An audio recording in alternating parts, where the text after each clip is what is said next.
একটি শর্ত রয়েছে, সেটি হচ্ছে দুন আগারাদিন মিন আগারাদিদ দুনিয়া। দুনিয়ার কোনো কারণে, দুনিয়ার কোনো লোভে পড়ে, দুনিয়ার কোনো স্বার্থের জন্য যদি কেউ আল্লাহ রাস্তায় জেহাদ করে মৃত্যুবরণও করে, সে শহীদের কোনো মর্যাদা বাদাম আল্লাহ আল্লাহ তাআলার কাছে নেই। কেননা আমরা হাদিস থেকে জেনেছি অনেক শহীদ কিয়ামতের ময়দানে আল্লাহ তাআলা তাদেরকে জাহান্নামে ফেলে দিবেন। আল্লাহ বলবেন যে তুমি তো দুনিয়াতে জেহাদ করেছিলে, যে মানুষ তোমাকে বীর বলবে, মানুষ তোমাকে সাহসী বলে ঘোষণা দিবে, বাহাবা পাওয়ার জন্য তুমি জেহাদে অংশগ্রহণ করেছিলে এবং সেখানে নিহত হয়েছ। তো তুমি নিহত হওয়ার পরে মানুষ তো তোমাকে বীর বলেছে, বাহাবা দিয়েছে, সাবাস বলেছে, যে কারণে তুমি এই জিহাদে অংশগ্রহণ করেছো সেটা দুনিয়াতেই তুমি পেয়েছো। তো আমার কাছে তুমি কি চাও? আমার কাছে তোমার জন্য কিছু নেই।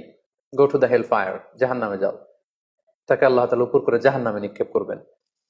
তো এজন্য শর্ত হচ্ছে যে দুনিয়ার কোনো স্বার্থে নয়, শুধুমাত্র কেবলমাত্র আল্লাহর দিনকে আল্লাহর জমিনে